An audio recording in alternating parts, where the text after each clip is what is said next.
Here at WatchGecko, we receive a lot of comments about Tudor watches, with our comment section on our Tudor videos filled with people talking about their own experience with their watches, and others looking for advice on which to buy.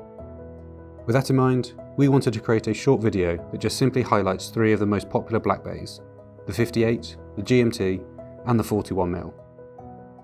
We have shown these watches off individually before, however we don't have one video that purely looks at all 3 together. So today, let's look at 3 of the most popular Black Bays from the range and visually compare them for you.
Let us know which Tudor you have or would pick and why.